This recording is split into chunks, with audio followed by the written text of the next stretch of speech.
Chapitre 45 et dernier. Voici la conclusion d'un récit auquel refuseront d'ajouter foi les gens les plus habitués à ne s'étonner de rien. Mais je suis cuirassé d'avance contre l'incrédulité humaine. Nous fûmes reçus par les pêcheurs stromboliotes avec les égards dus à des naufragés. Ils nous donnèrent des vêtements et des vivres. Après 48 heures d'attente, le 31 août, un petit spéronard nous conduisit à Messine, où quelques jours de repos nous remirent de toutes nos fatigues. Le vendredi 4 septembre, nous nous embarquions à bord du Volturne, l'un des paquebots-postes des messageries impériales de France, et 3 jours plus tard, nous prenions terre à Marseille, n'ayant plus qu'une seule préoccupation dans l'esprit, celle de notre maudite boussole. Ce fait inexplicable ne laissait pas de me tracasser très sérieusement. Le 9 septembre au soir, nous arrivions à Hambourg. Quelle fut la stupéfaction de Marthe! Quelle fut la joie de Graüben! Je renonce à le décrire. Maintenant tu es un héros, me dit ma chère fiancée. Tu n'auras plus besoin de me quitter, Axel. Je la regardai. Elle pleurait en souriant. Je laisse à penser si le retour du professeur Lindenbrock fit sensation à Hambourg. Grâce aux indiscrétions de Marthe, la nouvelle de son départ pour le centre de la Terre s'était répandue dans le monde entier. On ne voulut pas y croire, et en le revoyant, on n'y crut pas davantage.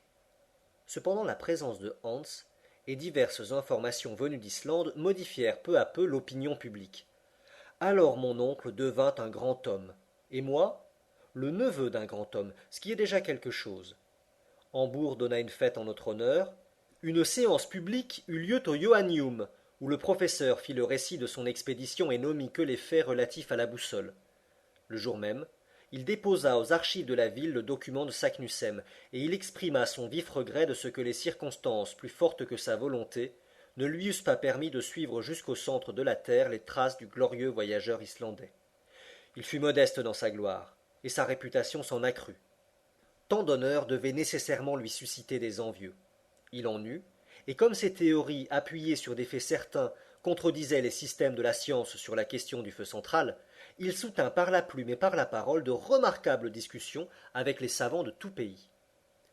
Pour mon compte, je ne puis admettre sa théorie du refroidissement. En dépit de ce que j'ai vu, je crois, et je croirai toujours à la chaleur centrale. Mais j'avoue que certaines circonstances encore mal définies peuvent modifier cette loi sous l'action de phénomènes naturels. Au moment où ces questions étaient palpitantes, mon oncle éprouva un vrai chagrin. Hans, malgré ses instances, avait quitté Hambourg. L'homme auquel nous devions tout ne voulut pas nous laisser lui payer notre dette. Il fut pris de la nostalgie de l'Islande. Farval, dit-il un jour, et sur ce simple mot d'adieu, il partit pour Reykjavik, où il arriva heureusement. Nous étions singulièrement attachés à notre brave chasseur d'Eider. Son absence ne le fera jamais oublier de ceux auxquels il a sauvé la vie, et certainement je ne mourrai pas sans l'avoir revu une dernière fois. Pour conclure, je dois ajouter que ce voyage au centre de la Terre fit une énorme sensation dans le monde. Il fut imprimé et traduit dans toutes les langues.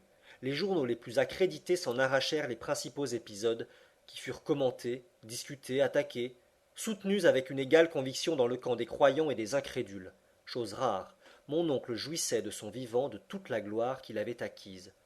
Et il n'y eut pas jusqu'à M. Barnum qui ne lui proposât de l'exhiber à un très haut prix dans les États de l'Union. Mais un ennui, disons même un tourment, se glissait au milieu de cette gloire. Un fait demeurait inexplicable, celui de la boussole. Or pour un savant, pareil phénomène inexpliqué devient un supplice de l'intelligence. Eh bien le ciel réservait à mon oncle d'être complètement heureux.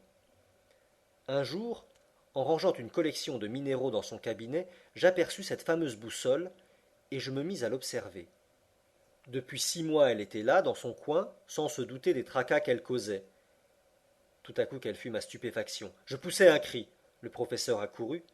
Qu'est-ce donc demanda-t-il. Cette boussole. Eh bien.